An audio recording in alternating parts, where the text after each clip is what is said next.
Existe uma pergunta que parece não querer calar. É uma pergunta que continua sendo a grande dúvida de tanta gente nesse planeta. Por que estamos aqui? Antes de conversarmos sobre isso, me permita levantar uma outra discussão. Eu entendo que a resposta dessa grande questão tem a ver com a maneira ansiosa que nós temos vivido a vida. Quantas vezes você não encontrou pessoas que vivem a vida, mas estão focadas na morte? A morte parece ser o maior temor de todos, enquanto a maior certeza que nós temos na vida é a morte. Tudo que temos criado como seres humanos, as tecnologias que temos desenvolvido, a ciência mais avançada, em todos os tempos, continua sempre trabalhando para estender, para prolongar a vida até o máximo. Isso não é mal, eu entendo isso como algo normal, desde que entendamos também a nossa finitude. Preste atenção no que vou dizer, veja se você concorda comigo. As pessoas amadurecidas normalmente têm uma abordagem mais racional sobre a morte. Conta a história que Sócrates, diante de um tribunal, diante de um juiz,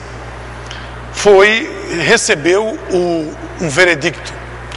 E o juiz disse para ele: Senhor Sócrates, o senhor está condenado à morte. Sócrates, muito tranquilo, respondeu para ele: grande coisa, o senhor também está condenado. Sócrates queria dizer com isso que existe uma finitude em todos nós, e a questão é muito mais a questão de tempo. Pensar a vida, prolongar a vida, isso não é mal, desde que nós entendamos a finitude das nossas vidas. Qual é a pergunta então que nós devemos fazer? Qual é o propósito de estarmos aqui? Eu creio que esta é a abordagem que nós devemos pensar. Qual a razão, qual o propósito de nós estarmos aqui? Eu estou aqui porque um dia meu pai e minha mãe se conheceram, se amaram e decidiram ter filhos. Mas esta não é a razão maior. Não parece ser o suficiente. Existe algo mais, existe uma ordem superior, existe alguém que mantém esse universo todo unido. E isso me faz manter a pergunta: qual o propósito de tudo isso? É sobre isso que eu quero conversar com você nesses próximos minutos. Talvez um dos equívocos que nós cometemos quando tratamos desse assunto é a abordagem inicial. Veja bem, perceba se o ponto de vista da partida não está equivocado.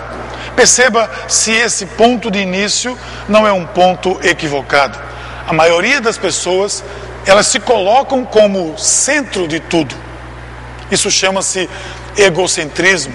Isso tem prejudicado a vida de tantas pessoas. Nós não somos o centro do universo. Na perspectiva cristã, este é o assunto, esse é o tema, isso é o que nós chamamos de o ponto de partida equivocado. Partimos de nós mesmos. O ângulo está equivocado. Veja o que diz a Bíblia Sagrada. Ele é que mantém todas as pessoas vivas. Ele, Deus, é que mantém todas as pessoas vivas. Então o ponto de partida, o ponto de início de tudo isso, não sou eu, mas sim Deus. Tudo deve começar a partir desta compreensão. Diferente do que dizem muitos livros, e livros até famosos, você não vai encontrar o sentido de sua vida olhando para dentro de si mesmo, buscando um autoconhecimento. Isso não vai trazer o sentido da sua vida. Eu, como cristão, respeito o ponto de vista de todas as religiões, mesmo sem concordar necessariamente com elas. Eu trago aqui o exemplo do budismo. O budismo é uma religião que tem feito adeptos em diferentes lugares desse planeta.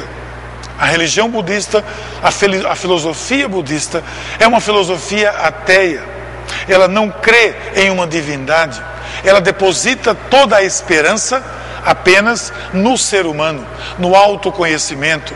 O nirvana budista acontece quando nós através de nós mesmos e por nós mesmos, conseguimos evoluir. Eu creio que, apesar de ser um homem de fé, para mim, eu teria que ter muita fé para crer em algo assim.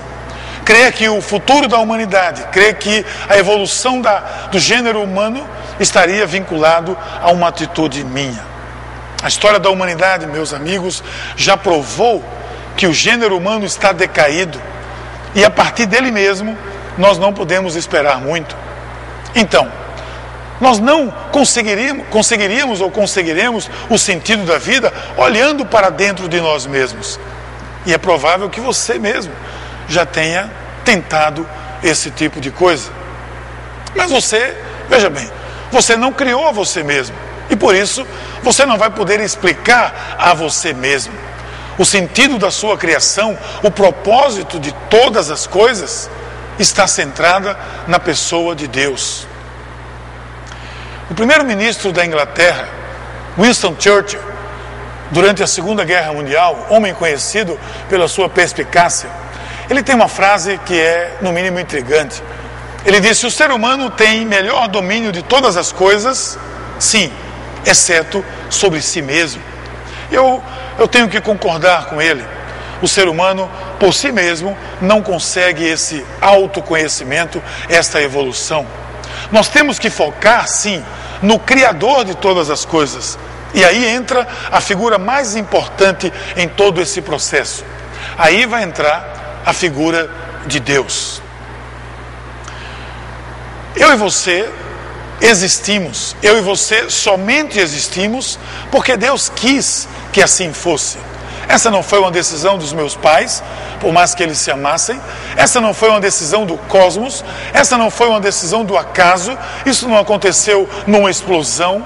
Isso aconteceu porque Deus um dia quis que assim fosse. Enquanto nós não compreendemos isso, a vida jamais fará sentido. Talvez você conheça um escritor, pastor renomado internacionalmente, chamado Rick Warren. É pastor da igreja de Saddleback, na Califórnia, nos Estados Unidos da América. Rick Warren tem uma frase que me intriga e que eu concordo com ele. Ele diz assim: você foi feito por Deus e não o contrário. Viver é deixar Deus usá-lo para seus propósitos e não você usar Deus para o que você deseja. Veja o que diz também a Escritura Sagrada. A Bíblia diz assim: as pessoas que têm a mente controlada pela natureza humana acabarão morrendo espiritualmente, mas as que têm a mente controlada pelo Espírito de Deus terão vida eterna e paz. Isso está escrito no texto de Romanos, no capítulo 8, no versículo 6. Você pode estar, quem sabe, até pensando na razão pela qual tantos livros de autoajuda têm servido para tantas pessoas. É verdade, eu concordo com você. Eu não estranho isso se você lembrar que a maioria desses livros tem uma filosofia de disciplina, uma filosofia de determinação, são baseados na perseverança. Veja se não são essas suas ênfases. Valorize os seus sonhos, estabeleça as suas metas, organize os seus valores, aspire grandes objetivos, defina em que você se destaca e siga adiante. Ora, perceba também que a maioria das pessoas bem-sucedidas neste planeta, talvez você esteja pensando agora em alguém bem-sucedido, perceba se essas pessoas não enveredam por esta perseverança, não enveredam por esta disciplina, e que não há muito segredo nisso.